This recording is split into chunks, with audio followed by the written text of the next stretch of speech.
A companion desk reference manual on through-hole solder joint evaluation is available from IPC. For this or the latest catalog of IPC training videos, manuals, and computer-based training products, call IPC at the number on your screen.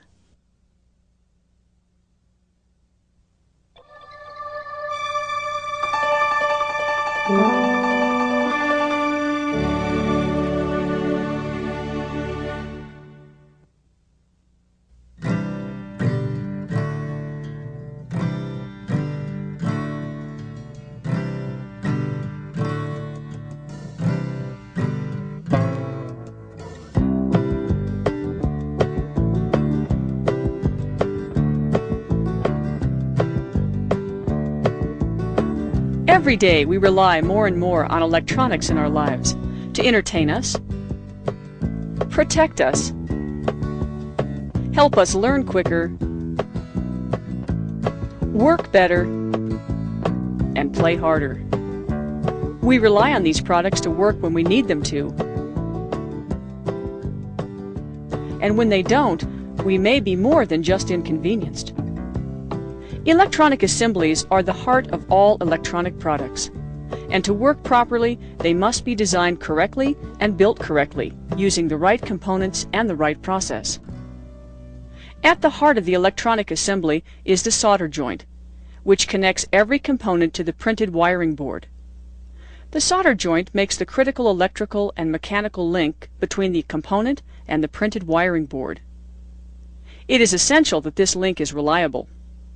With hundreds or sometimes thousands of solder joints on a single assembly, it's understandable that each joint may not be cosmetically perfect. But every joint must function perfectly, not just during final testing, but for a long and trouble-free life. This video will focus on the evaluation of through-hole solder joints, what makes a good solder joint, and what are some of the common defects. We'll talk about the parts of a solder joint, what goes into making a reliable solder joint, and what a good solder joint looks like. We'll also talk about solder and flux, because knowing something about them is helpful when you're evaluating solder joints. We'll also cover how to inspect solder joints. And we'll look at some common defects and process indicators, including how various defects appear, what causes them, and when they should and should not be reworked. Throughout the video, we'll be referring to a joint industry standard called the Requirements for Soldered Electrical and Electronic Assemblies. This document sets the standard for acceptable through-hole solder joints and is commonly known as the J Standard 001, which is what we'll call it. We'll look closely at each requirement in the standard as it relates to acceptable solder joints. We'll also refer to an IPC workmanship standard called Acceptability of Electronic Assemblies, commonly known as the A610. This document has pictures and illustrations of various acceptable and rejectable solder joint conditions based on the J Standard 001 and is designed to help inspectors make rework and rejection decisions.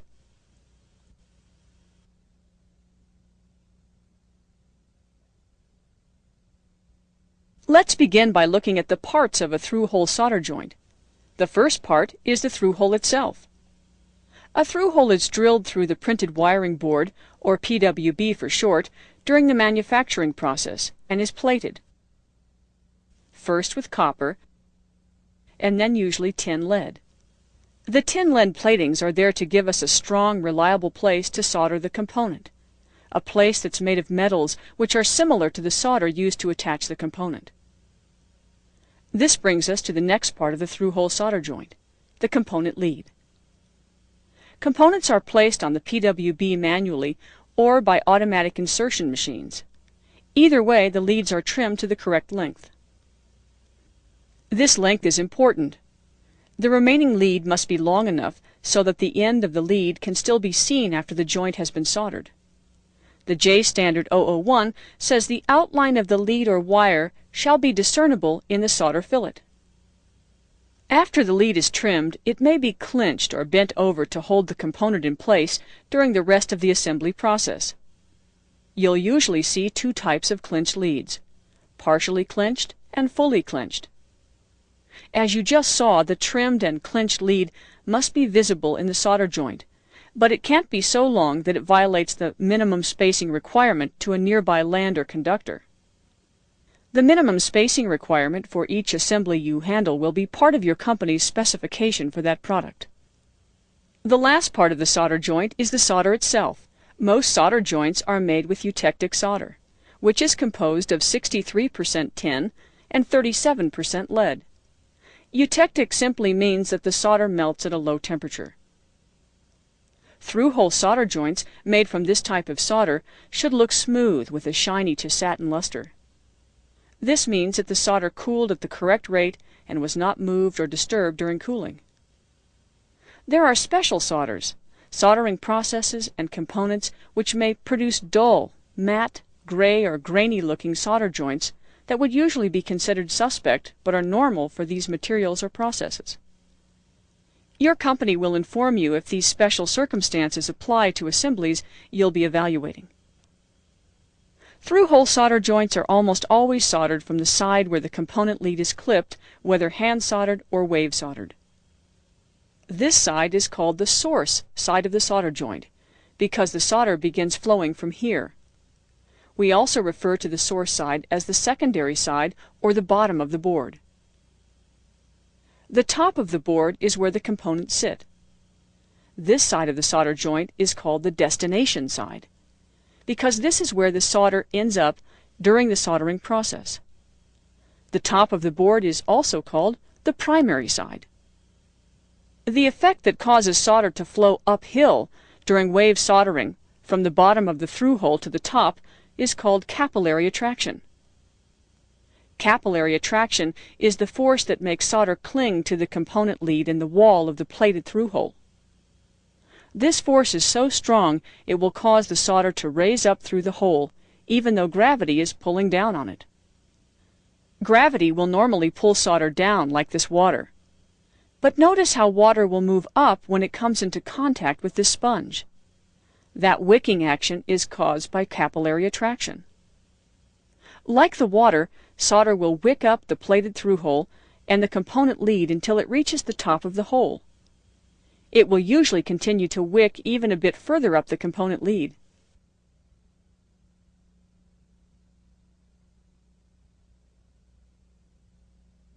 Now let's take a closer look at the solder joint itself. The area where the solder joins the component lead to the land is called the fillet, and its preferred shape is an inward curving cone. The shape of the source side fillet may vary depending on whether the leads have been fully or partially clinched or not clinched at all. The shape may be different because of the angle of the lead, but it should still exhibit the same solder joint qualities we're going to discuss next. One of the most important requirements for the solder fillet is the angle of contact with the land and the lead. We call this the contact angle or wetting angle. The contact angle is determined by looking at the steepest angle at which the solder climbs away from the land. When the fillet does not extend to the edge of the land, the J standard 001 requires a contact angle of 90 degrees or less. A contact angle of more than 90 degrees is a rejectable condition. Only instances where the solder fillet is so large that it extends over the edge of the land is a contact angle greater than 90 degrees acceptable. Figure 4.1 of the A610 contains an illustration of acceptable and rejectable solder joints based on the solder contact angles. So why is a solder joint rejected when it does not extend to the edge of the land and the contact angle is greater than 90 degrees? What's wrong with it?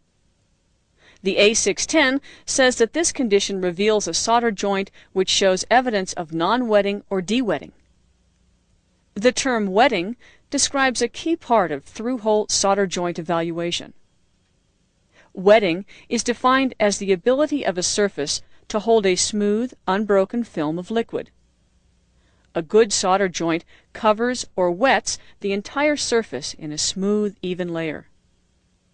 Good wetting means that the metals in the solder have bonded well to the metal surfaces of the land and component lead. De-wetting, or non-wetting are conditions which occur when something interferes with the surface's ability to hold a smooth film of liquid. Like a freshly waxed car hood, a contaminated lead or land will cause the solder to bead up into drops or de-wet. A de-wetted lead or land will show signs of wetting over the entire surface, but the solder will pull back into little beads or puddles. Non-wetting is the complete lack of wetting, where the surface of the land or lead will not even accept solder and remains completely exposed. The A610 requires that the land, the wall of the plated through hole, and the component lead must all show evidence of good wetting. If solder puddles on a de-wetted surface, or if the edge of the solder has a contact angle greater than 90 degrees, that's evidence there's a problem. The most common causes of de-wetting or non-wetting are contamination from sources like fingerprints or hand lotion and excessive oxidation. Lands, through holes, or leads which are oxidized are said to have poor or degraded solderability.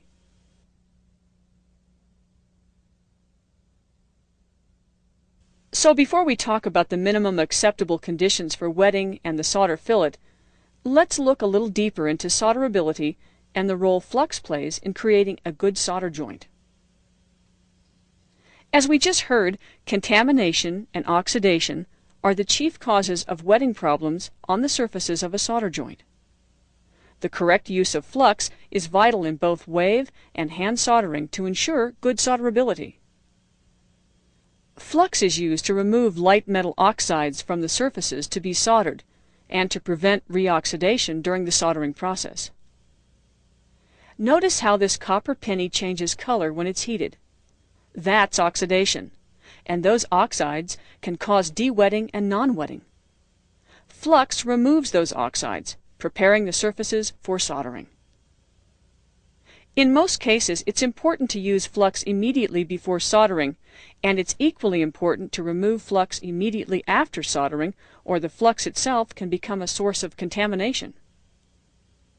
Unless the flux is quickly and completely removed, it can become so hard that it's almost impossible to remove completely. This hardened flux residue can interfere with testing of the assembly, and over time can leach off and cause failure in adjoining circuits. One important exception to the need for immediate flux removal is if your company uses solder with a low residue, no clean flux. This type of flux is designed not to be removed after soldering. Leaving low residue, no clean flux on the assembly will not affect its reliability. For more information on low residue, no clean fluxes, refer to IPC video VT36, hand soldering with low residue fluxes.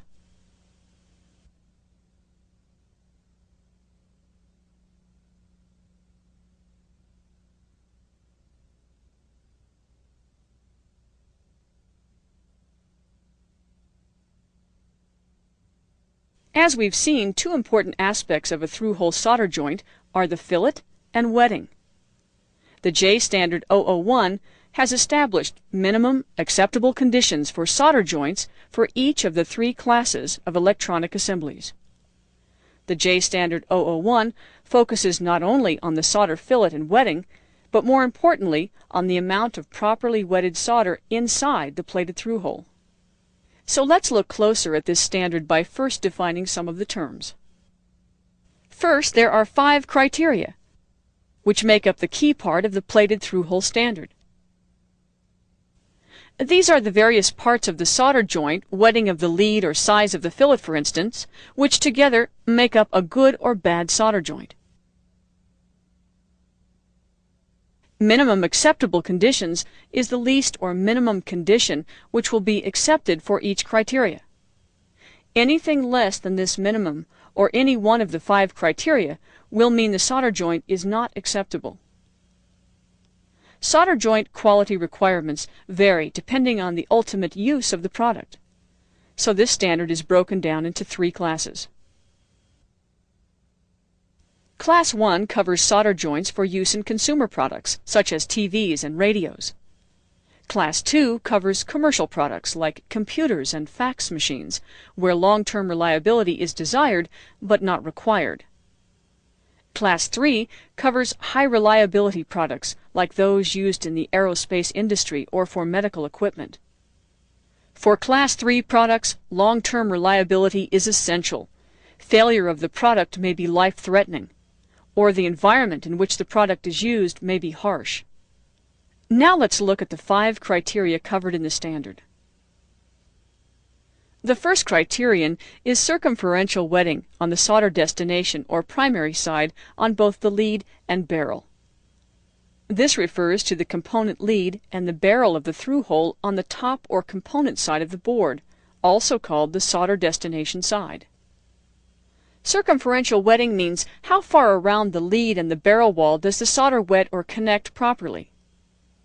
To view circumferential wetting of the lead and barrel from the solder destination side, look at the component lead as it enters the through hole. Look at how far around the circumference of the lead and barrel the solder joint appears to be properly wetted. The Class 1 requirement isn't specified, which means that you should refer to your company's own requirement if specified. Class 2 specifies that the circumferential wetting covers 180 degrees, or half of the circumference of the lead and barrel. The Class 3 requirement is 270 degrees, or 3/4. To help you measure this amount, think of the face of a clock. The fillet must cover 9 of the 12 hours on the clock's face. The second criterion is the vertical fill of solder in the plated through hole. To judge this condition, you must look at the solder joint from both the source and the destination sides. While we've seen that the ideal or target condition solder joint has a slightly concave, cone-shaped fillet that rises from the outer edge of the land to the component lead, the solder joints you see every day may not always live up to this ideal. One common variation of the fillet's shape is a slight dip into the through hole before the fillet rises to the lead.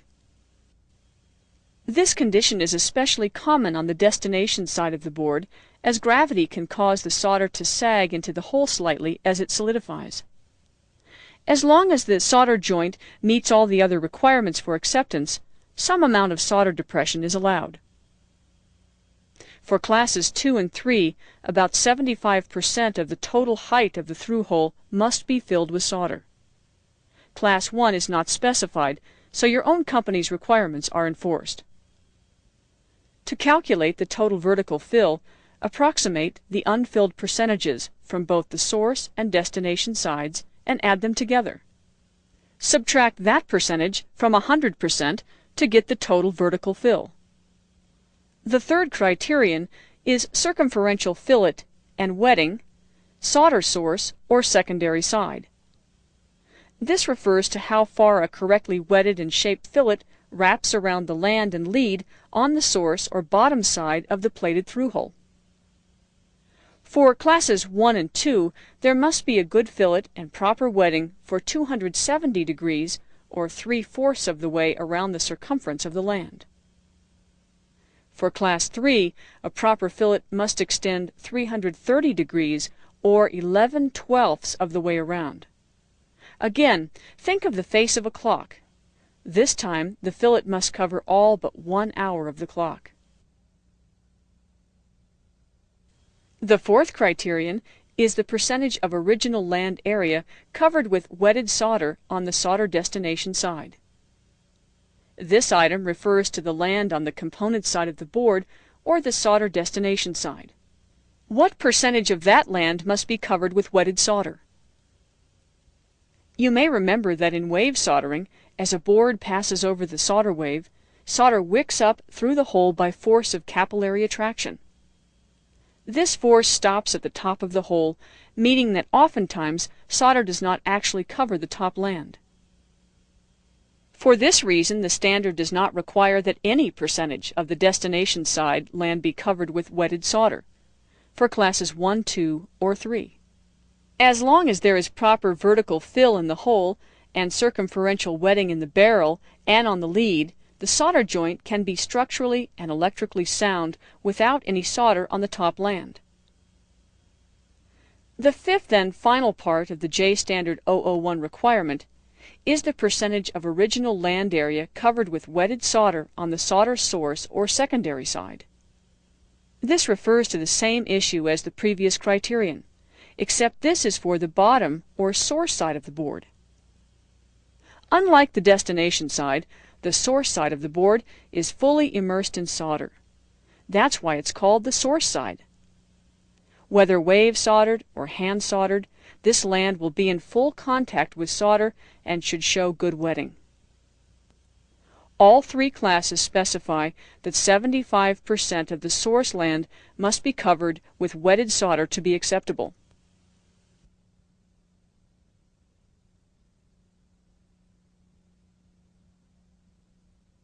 With all 5 of these solder joint criteria, it's important not to rework any joint that meets the minimum acceptable conditions. The act of reworking an acceptable solder joint for cosmetic reasons may leave a new solder joint that is functionally inferior to the old solder joint or even non-functional. There are several reasons for this. First, any time a solder joint is reworked by hand, there is the possibility of damage to the component, the land, the through hole, or the laminate. Remember, the typical plated through hole has layers of copper on the laminate surface and a tin lead plating. When heated, the laminate material will expand more than the plated metals, which may cause separations or cracks in the barrel. This is a strong reason why solder joints should be formed in 5 seconds or less. Excess heat can also destroy the adhesion between the laminate material and the copper foil on the surface of the board. This can result in a lifted land or the land breaking loose from the conductor. It can also burn the laminate itself, creating the potential for electrical short circuits through the moisture which can gather in burnt laminate fibers. Another concern with the effects of heat lies in the metallurgical structure of the land, where the solder and copper are joined together. The different colored area between the two metals is an intermetallic compound. This compound isn't copper and it isn't tin, but is created by heating the two metals in contact. It's more brittle than either metal and more likely to crack under the stress of vibration or extreme temperatures. This intermetallic compound layer will thicken whenever the joint is heated, for instance during rework when solder is removed. If the remaining solder coating is extremely thin, the intermetallic compound may continue to grow upwards through the thin solder as the joint is heated. If the intermetallic becomes exposed, it will oxidize and act as a barrier that has very poor solderability. The result will be a de-wetted solder joint. So if the solder joint meets the spec, leave it alone.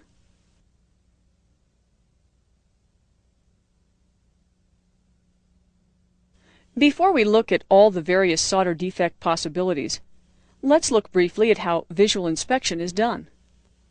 Every company has slightly different visual inspection techniques and requirements depending on the type of products they manufacture. But there are some practices which are common to most manufacturers. First, inspect at the lowest possible magnification specified for the product, usually 2x. While assemblies with many small components or dense packaging may need higher magnification, be careful. The higher the magnification, the more detail you'll be able to see. This can exaggerate cosmetic problems that won't necessarily affect the performance or the reliability of the connection. In this video, you will see defects and conditions pictured much larger than you will see them when inspecting. This is done to help you clearly see the characteristics of each defect and condition. For commercial products, most inspectors will quickly scan the entire board like a book, reading from left to right and top to bottom, looking for inconsistencies and unusual colors. An angled light source will help these inconsistencies pop out, and slight rocking of the board will reveal details that might otherwise be invisible. Most importantly, the inspection procedures specified for each class of product must be followed by each and every inspector to ensure consistent performance to the same specification requirements.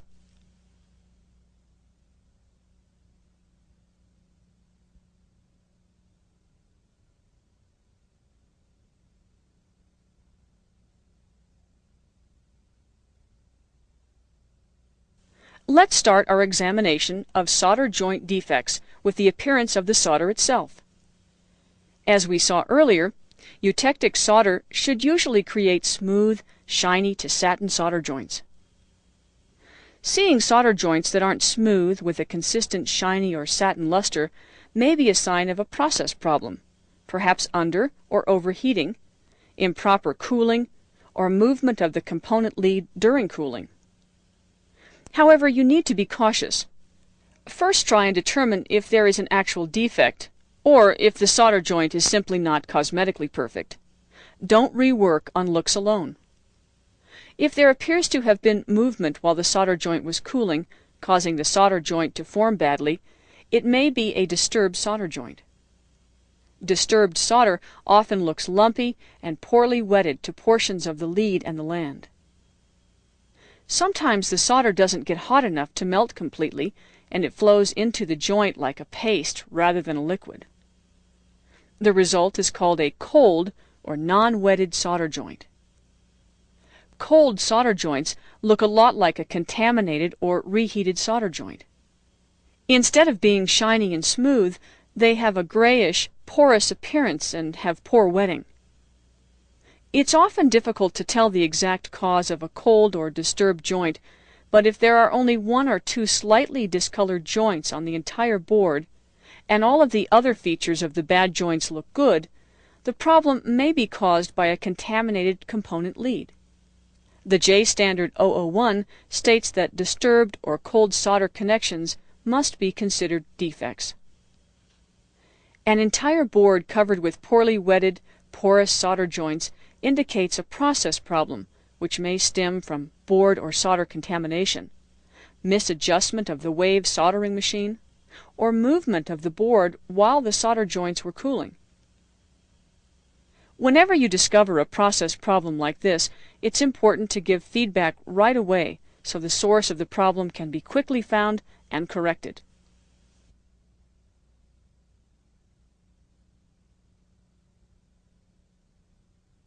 Fractured solder joints are also considered a defect by the J standard 001.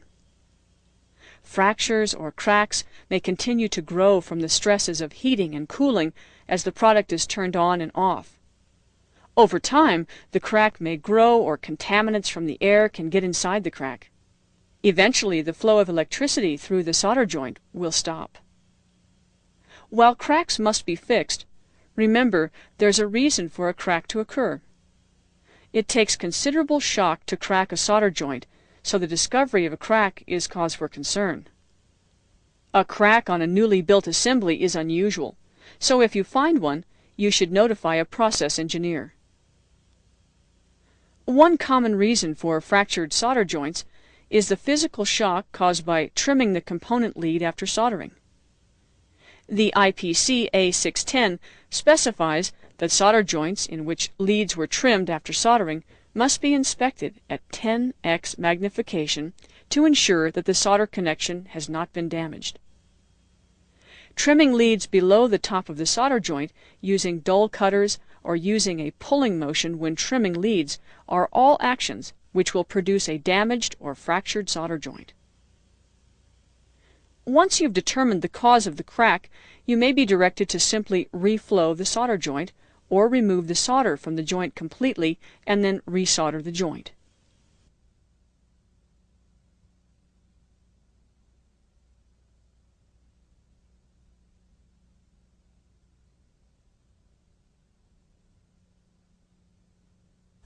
A void is the absence of solder in some part of the solder joint. You can see the bottom of a void, so you are able to determine its size. Voids may be caused by contamination of the metals or by the oil used in some wave soldering machines to reduce dross.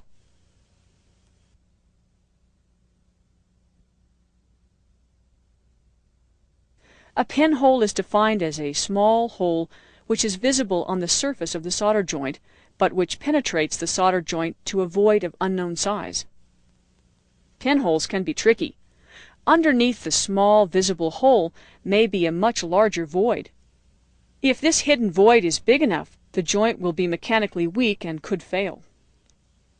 Pinholes are often caused by the escape of moisture or other gases that are released from inside the board during the heat of the soldering operation.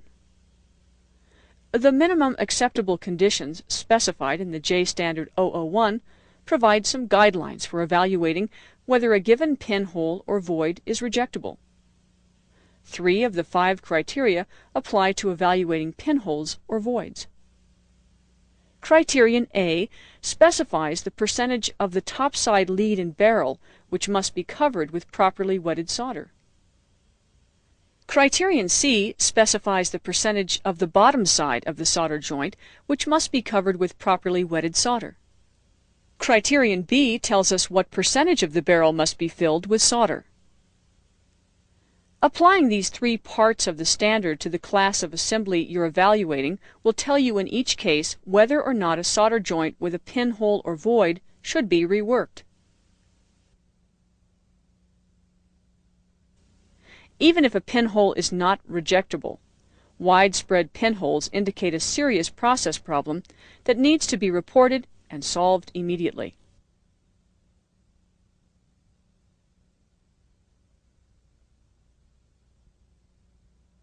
A blowhole is simply a large pinhole and is caused by a major release of gas during the soldering operation. Blowholes can occur on either the top or bottom of the solder joint or remain hidden underneath the surface, visible only with X-ray analysis or after microsectioning. The minimum acceptable conditions specified in the J Standard 001 provide clear guidelines for evaluating whether a blowhole is rejectable.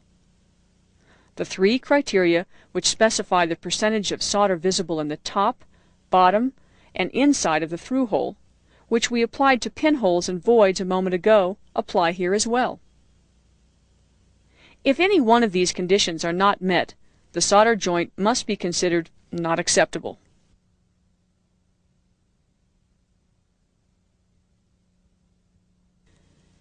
Excess solder on a large scale is a process indicator and should always be brought to someone's attention. But an occasional solder joint with excess solder is acceptable as long as it meets the contact angle requirements of the A610. Excess solder which touches the body of a through-hole component is always considered a defect. Also, if the solder is so excessive that it violates minimum spacing requirements, the space between lands or conductors, then the solder joint must be reworked.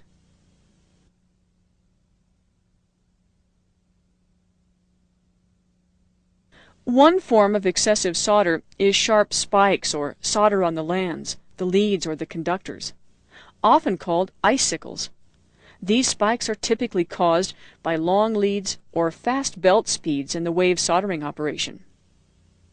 Large-scale icicles are a process indicator and should be reported. Icicles may violate minimum spacing requirements now or have the potential to be bent over later and touch another conductor. They may also short across to an adjacent board when the assembly is placed inside a cabinet. Icicles also cause handling problems. They are very sharp and can cut your hands. Clipping icicles off with a pair of hand cutters is not a good idea. It can damage the component and the solder joint. Don't try to melt icicles with a soldering iron. Remember, a reheated solder joint is usually never as good as the original. If the icicle is so excessive that it violates minimum spacing requirements, then the solder joint must be reworked.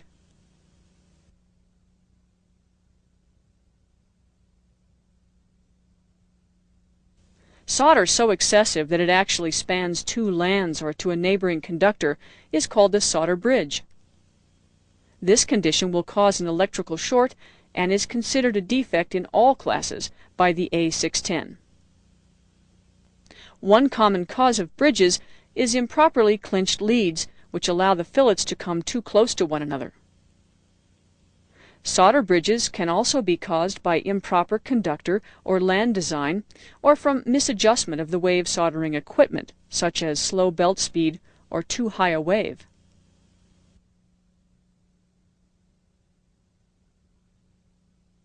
Solder balls or splashes generally adhere to the solder mask right around the area of the solder joint. They are often caused by an improperly cured solder mask or excessive pinholes in the cured material. Because solder balls can be easily dislodged with only slight contact or vibration, it's important to remove them all. Otherwise, they can move and lodge between conductors, causing a short. The A610 specifies that solder balls and splashes may be a defect in all classes, depending on their number and location.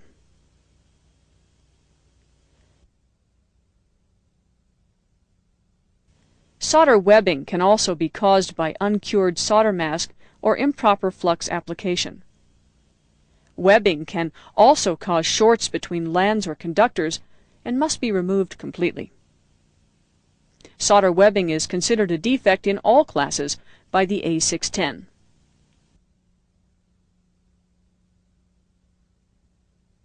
A final point of evaluation you should make is for general contamination of the board surface, especially near solder joints. Earlier in the program, we covered the effects of a contaminated solder joint and how it can affect proper wetting of the component lead, the land, or the through hole. Contamination, whether from flux or other sources, can cause a host of problems down the road. If you see contamination, even if it isn't a rejectable condition, it's always a good idea to clean the area thoroughly, and if it occurs frequently, it's a process indicator that should be brought to someone's attention for correction.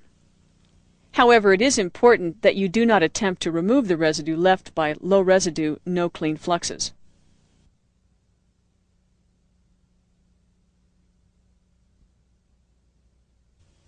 Using your company's own specifications and those contained in the J Standard 001 and the IPC A610, you should be able to make informed, consistent decisions on every situation you encounter when evaluating through-hole solder joints.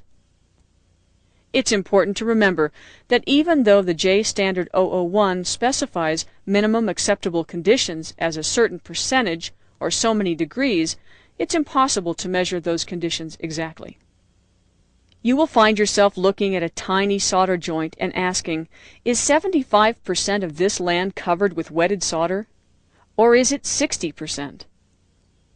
An important part of your job will be to make these judgment calls, to rework or not to rework a joint, knowing that every time a soldering iron touches a solder joint, there's nearly as much of a chance that things will get worse as there is that things will get better.